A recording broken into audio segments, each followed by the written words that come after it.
Hello everyone, welcome to my channel Eternal Philosophia. So today we are going to discuss about Karma Yoga Swadharma Lok Samgraha, and this is part 4 of unit 3, that is Indian ethics. And in this video we are going to talk about Karma Yoga and what is Swadharma and what does it mean to have Swadharma, that means self duty, and Lok Sangraha. So these are the topics that we are going to cover. So please do watch this video till the end. And I want to thank you all those who have subscribed my channel. Thank you all for supporting me. So let's get started. So हम पहले इसका introduction देखते हैं जो कि बहुत ही short में देखेंगे. So जो इंडियन एथिक्स है ये किस पे एलोबरेटेड है, किस पे specially as elaborated in the Bhagavad Gita. Okay. और भगवत गीता क्या ऑफर करता है? एक unique blend of spiritual and ethical principles. ठीक है, जो कि इंटरट्वाइन है किसके साथ? Personal responsibilities with social harmony के साथ. ओके. यहाँ पे तीन मोस्ट सिग्निफिकेंट महत्वपूर्ण कॉन्सेप्ट है जो कि हम इसमें देखेंगे. कौन कौन से? वो कर्मयोग, स्वधर्म और क्या है? लोक समग्र. इसका मतलब क्या है? Collective wellbeing. तो ये जो कॉन्सेप्ट्स हैं ये सिर्फ एथिकल गाइडलाइंस नहीं है बल्कि ये फिलोसॉफिकल प्रिंसिपल्स हैं जो कि इंटीग्रेट करते हैं इंडिविजुअल के इनर लाइफ लाइफ को विथ व्हाट आउटर वर्ल्ड के साथ. सो ये जो एथिकल गाइडलाइंस है, यानी कि ये जो एथिक्स है, दैट मीन्स कर्म योग स्वधर्म लोक संग्रह, ये सिर्फ हमें पढ़ने तक ही नहीं रहना रखना चाहिए बल्कि हमें अपने लाइफ में अप्लाई करना चाहिए. ओके. So let's proceed. पहले तो हम कर्म योग क्या होता है वो देखते हैं. सो कर्म योग का मतलब क्या है? ये क्या है? एक पाथ है किस चीज का? सेल्फलेस एक्शन का. यानी कि यहाँ पे आप अपने आप को ज्यादा इम्पोर्टेंस नहीं दोगे. यहाँ पे आप जो भी करोगे वो ईगो के साथ नहीं करोगे. ओके. तो जो कर्म योग है वो सेंट्रल टीचिंग है किसमें? भगवत गीता में. और क्या रिप्रेजेंट करता है? The way of ethical action without attachment to outcomes. यानी कि आप कोई भी कार्य कर रहे हैं या फिर आप कोई भी एक्शन कर रहे हैं तो you don't have to see get attach to that what will be the result of it. क्या जो मैं कर रही हूँ उसका सच में सही में जो मैं सोच रही हूँ वही होगा आउटकम, वही रिजल्ट होगा कि नहीं. फॉर एग्जाम्पल अगर हम यूपीएससी की तैयारी करते हैं तो क्या होता है कि हम हमारे माइंड में ना एक स्टक रहता है.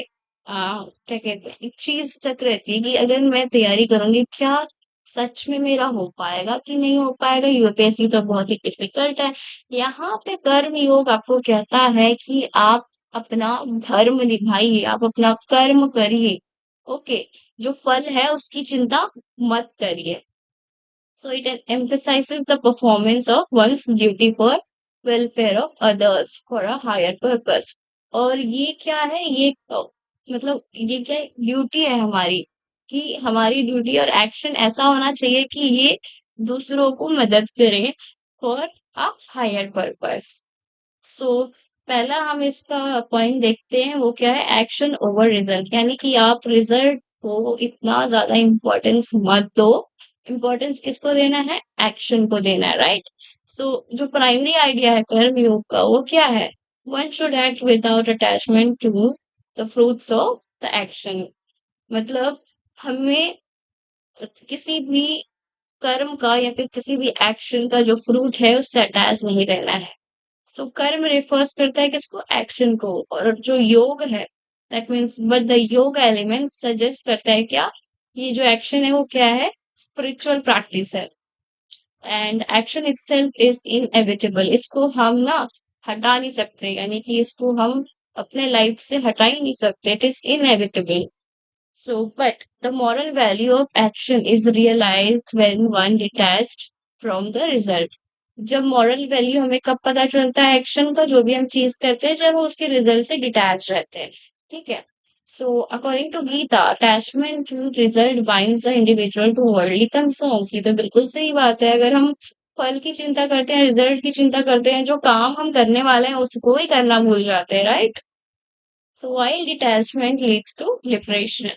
अगर आप कोई भी काम करते हैं जिसके रिजल्ट से आप अटैच नहीं है तो ये क्या है? एक आपका पाथ है, एक वे है to get that liberation. Okay.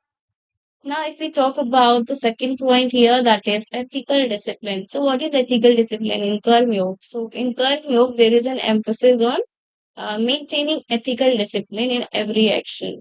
So, जो actions है वो अलाइन होने चाहिए किसके साथ? यूनिवर्सल वैल्यूज के साथ, like non harm, that is अहिंसा, ट्रुथ, सत्य, कंपैशन, करुणा।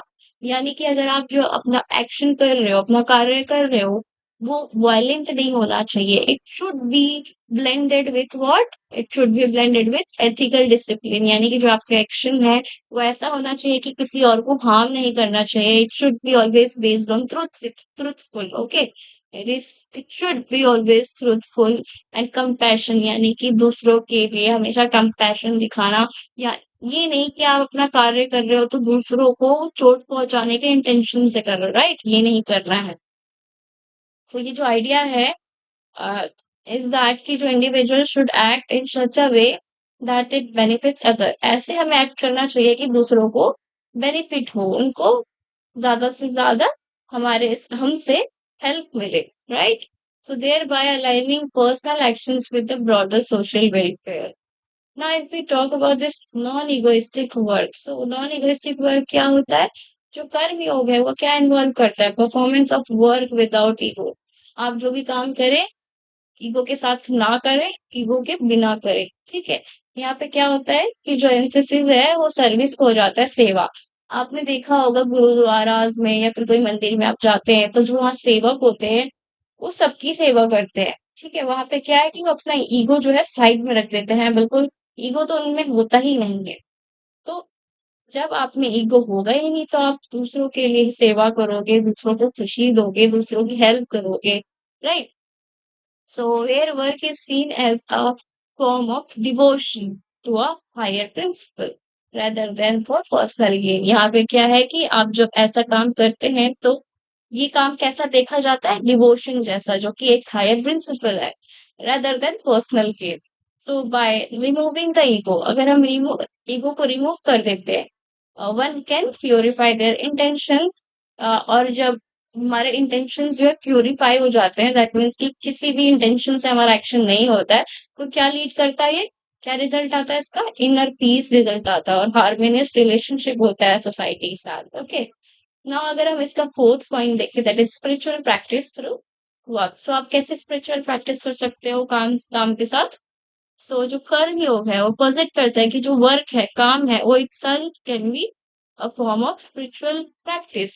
यानी कि जो आप दूसरों की हेल्प कर रहे हो वो एक स्पिरिचुअल प्रैक्टिस है। तो जो भी आप काम कर रहे हो ऐसा करो कि वो स्पिरिचुअल प्रैक्टिस की ओर ले जाए।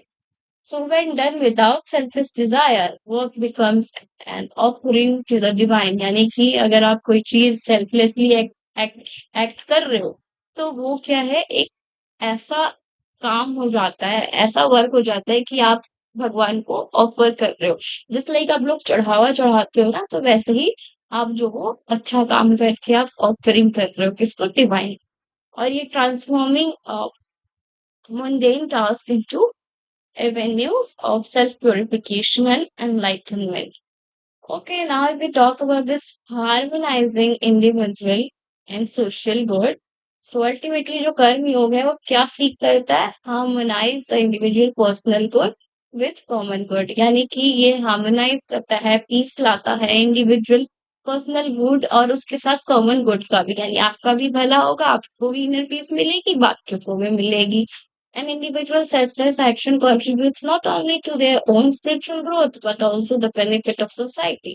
So this principle ties Karma directly to Lok Sangraha, the welfare of the community। Okay. Now we talk about the Swadharma। So what does it mean, Swadharma? Swadharma means what? Duty and personal responsibility। स्व means क्या? खुद, यानी कि तुम। स्व means मैं, ठीक है? और धर्म means duty।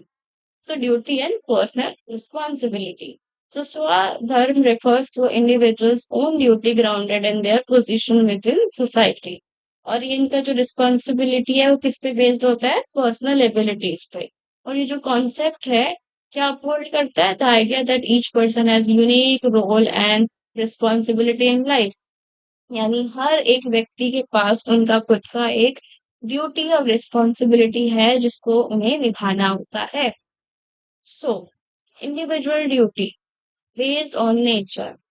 तो जो टर्म है स्व मीन्स वंस ओन, यानी खुद का, धर्म मीन्स ड्यूटी और लॉ, और स्वधर्म represent the personal duty of individual which is shaped by their inherent qualities that is गुनास, और उनका जो सोशल रोल है और जो लाइफ सर्कमस्टेंसेस है वो शेप होता है, ठीक है। So, this performing one's swadharma is essential for maintaining personal integrity and contributing to the overall society. ये जो स्वधर्म है ये पर्सनल इंटीग्रिटी मेंटेन करता है और कंट्रीब्यूट करता है overall to the order of the society, क्योंकि आप अपना रिस्पॉन्सिबिलिटी एंड ड्यूटी निभाओगे तो वो जो साइक्लिक नेचर है सोसाइटी का वो भी फॉलो होता जाएगा, right. Now, if we talk about this harmonizing personal and social obligation, अगर आप स्वधर्म प्रैक्टिस करते हो तो क्या होता है, वहां पे हार्मोनाइज होता है पर्सनल एंड सोशल ऑब्लिगेशन। तो स्वधर्म क्या है, not just about fulfilling one's personal desire but also it's closely tied to the well-being of the society। और जो इंडिविजुअल्स है, ईच इंडिविजुअल उनके पास स्पेसिफिक ड्यूटीज होती है जो कि उनके वर्णा के ऊपर बेस्ड होता है और आश्रम्स के ऊपर, that means stages of life. और जो फुलफिलिंग दीज रिस्पॉन्सिबिलिटीज एंश्योर की जो सोशल सोशल आर्मी, यानी कि अगर आप ये सारी ड्यूटीज और जो आपका स्टेजेस ऑफ लाइफ और सोशल क्लास के बेस्ड पे है, अगर आप उसको फुलफिल करते हो तो वो एक सोशल हार्मनी क्रिएट करता है। Okay, so this interrelation between personal and social duty reinforces the importance of ethical responsibility in daily action। आप देख सकते हो कि ये जो इंटर रिलेशन है बिटवीन पर्सनल यानी कि खुद के और जो सोसाइटी है, सोसाइटी की ड्यूटीज है, अगर वो दोनों अच्छे से हुई तो वहां पे एक एथिकल रिस्पॉन्सिबिलिटी हम देख सकते हैं कितना इम्पोर्टेंट है एथिकल रिस्पॉन्सिबिलिटी। और वो हम इन डेली एक्शन यानी कि जो भी हम एक्शन करते हैं डेली उसमें एथिकल रिस्पॉन्सिबिलिटी हम देख सकते हैं कितना इम्पोर्टेंट है, right. Now, if we talk about this non-performance as ethical failure, तो जो गीता है वो स्ट्रेस करता है कि अगर इग्नोर करें हम खुद का स्वधर्म, लाइक खुद का ड्यूटीज और responsibility, so what happens? This swadharma is not only an abdiction of duty but an ethical failure। अगर हम अपने स्वधर्म को प्रैक्टिस नहीं करते हैं तो यहाँ पे ethical failure हो जाता है। To abandon one's duty in favor of more attractive and pursuit is seen as morally problematic because it leads to social disorder and personal confusion। अगर हम अपनी ड्यूटीज नहीं करते हैं तो इससे क्या होता है कि जो सोसाइटी है उसमें कियोस मच जाता है, वहां पे डिसऑर्डर होने लगता है, वहां पे पर्सनल कंफ्यूजन हो जाता है, ठीक है, कि मेरा गोल क्या है, क्यों मैं जी रहा हूँ, these are the kind of confusion will be created there। And if we talk about this conflict of duties, so what does mean this conflict of duties? At times, there may be conflict between personal duty, that means swadharma, and broader ethical principle। Okay, so जो गीता है क्या acknowledge करता है कि ये जो tension है, this tension, okay, but advises the individual to stay true to their nature, fulfill their assigned duties as long as these duties align with ethical righteousness, that is dharma। So ये जो tension है ये वहां पे होगी, but this advises कि जो individual का जो नेचर है दे शुड स्टे ट्रू, ठीक है, और उनको फुलफिल करनी चाहिए अपनी ड्यूटीज जो भी उनकी है, ठीक है, और जो भी रिस्पॉन्सिबिलिटीज है related to their own self and related to their others, related to the world, okay, related to the society, वो आप ट्रूली परफॉर्म करिए तो वहां पे क्या हो जाएगा, जो ड्यूटीज है वो अलाइन हो जाएगी आपकी किसके साथ, दिस एथिकल राइटियसनेस के साथ।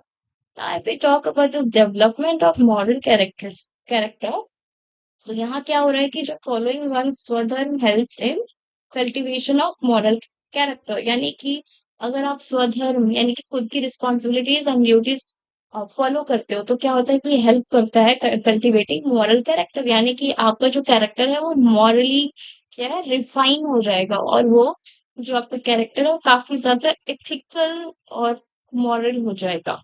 So by consistently performing one's duties, an individual develops discipline, patience, a sense of responsibility, और ये जो पर्सनल एथिकल ग्रोथ है ये कंट्रीब्यूट करेगा किसको? सोसाइटी के स्टेबिलिटी और प्रोग्रेस में। Okay, now if we talk about this Lok Sangrah, जो कि हमारा थर्ड टॉपिक है इस वीडियो का, ये क्या है? इसका मतलब होता है self social welfare and collective responsibility. लोक मतलब लोक संग्रह। Okay, so these are the two words here. This word has been taken from the Bhagavad Gita, and this लोक संग्रह मतलब कि आप कुछ भी कर रहे हैं तो सोसाइटी के वेलफेयर के लिए करो। The welfare should happen for the common good, okay, common people. यहाँ पे आप अपने आप को नहीं देखोगे, बल्कि जो बाकी लोग हैं आप उनके वेलफेयर के लिए देखोगे, इसलिए यहाँ पे लिखा है लोक संग्रह। सो ये लोक संग्रह है क्या, किसको रेफर करता है? Preservation and welfare of the world. और किसको एम्फसाइज करता है? Importance of acting for the collective good and ensuring social and cosmic order. Okay, now if we talk about the universal social duty, so ये जो लोक संग्रह है ये हर एक इंडिविजुअल का ड्यूटी है, that is to be considered as universal social duty. Okay, so ये जो गीता है इंट्रोड्यूस करते हैं क्या? लोक संग्रह। that means ये क्या प्रिंसिपल है? ये प्रिंसिपल है working for the common good. और क्या सजेस्ट करता है कि जो एथिकल एक्शन है वो must transcend individual concern and contribute to the welfare of the society at large। यानी कि जितना ज्यादा लोगों को हेल्प मिलेगा, जितने ज्यादा लोगों का वेलफेयर होगा, उतना अच्छा होगा सोसाइटी के लिए भी और आपके लिए भी। This is what they are saying here. और जो लोक संग्रह है वो क्या एक मोटिव है बिहाइंड कर्म योग, यानी कि अगर आप कोई कर्म कर रहे हैं तो इट शुड बी लाइक कि अगर 10 लोग हैं आपके सामने, वो 10 लोगों को सबको बेनिफिट होना चाहिए। ओके, सो वेयर इन जो एक्शन है उसको परफॉर्म, वो जो एक्शन वो कैसे परफॉर्म होना चाहिए? नॉट फॉर पर्सनल गेन, खुद के गेन के लिए नहीं होना चाहिए। किसके लिए होना चाहिए? Benefit of the community and the world order, that is called रिथॉन, cosmic order. Now what it does, lok sangrah, it maintaining cosmic order. When we practice this lok sangrah, what happens? The cosmic order वो maintain होता है। So in Indian philosophy, there is a belief in the cosmic order, that is Rita, that governs both the natural and social realm. So by fulfilling these duties, जो स्वधर्म है, individual helps maintain this balance। और लोक संग्रह वो क्या ensure करता है कि कॉस्मिक का सोशल ऑर्डर है वो अपहेल्ड हो, और उसको प्रिवेंटिंग चाओस और डिसइंटीग्रेशन इन द सोसाइटी, जो कि चाओस और डिसइंटीग्रेशन होता है सोसाइटी में, उसको हटाया जा सके, प्रिवेंट किया जा सके, रोका जा सके। Now, if we talk about this third point, that is leadership and ethical responsibility. ये जो leaders हैं in a particular have of responsibility towards लोक संग्रह। आप देख सकते हैं कि politicians होते हैं, वो बोलते हैं मैंने public के लिए ये किया वो किया, ठीक है। तो main basic here if we see कि जो लीडर्स हैं यहाँ पे बहुत ही ज्यादा महत्वपूर्ण, उनका कैरेक्टर बहुत ही इंपॉर्टेंट है फॉर प्लेइंग दिस लोक संग्रह।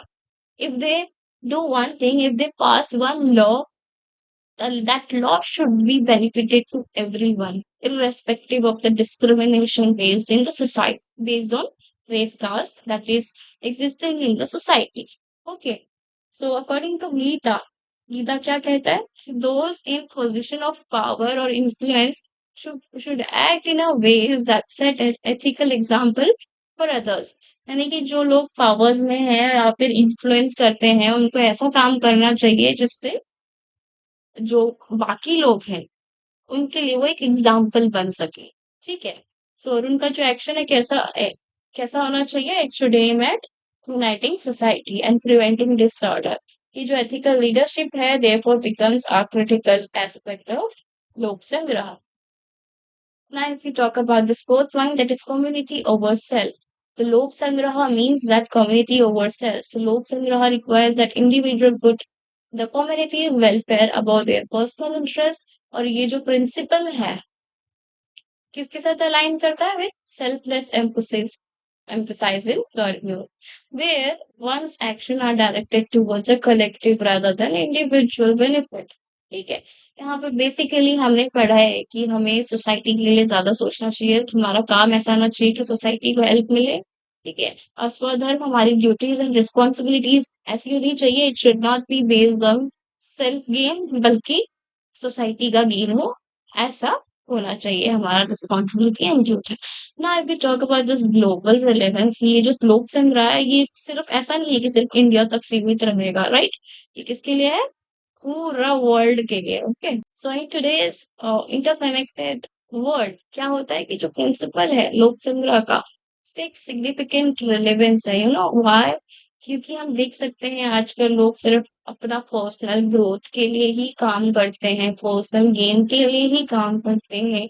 ठीक है, तो यहाँ पे इन ग्लोबल रिलेवेंस हम देख सकते हैं कि ये एक इंटरकनेक्टेड वर्ल्ड क्रिएट करता है, और ये जो प्रिंसिपल है लोक संग्रह, इसका काफी ज्यादा सिग्निफिकेंस है, महत्व है in this today's world. So ये जो एथिकल रिस्पॉन्सिबिलिटी है now extend to the issue like climate change, global poverty, social justice, and जो नोशन है that is notion of working for the welfare of all being, encourage क्या करता है? Action that promotes sustainability, equity, harmony on global scale. Okay, now अगर आपको छोटा सा notes बनाना है जिससे आपको ये तीनों कॉन्सेप्ट जो है याद रहे, तो आप इस टेबल को बना सकते हो, काफी इजी और इम्पोर्टेंट, और आपको कॉन्सेप्ट समझ में आ जाएगा जब आप इसे दोबारा पढ़ोगे, right? So in this video basically हमने तो ये कवर किया कि जो ये वर्ड्स हैं दैट इज कर्म योग स्वधर्म लोक संग्रह, ये भगवत गीता के वर्ड्स हैं, और दीज वर्ड्स प्रोवाइड लाइक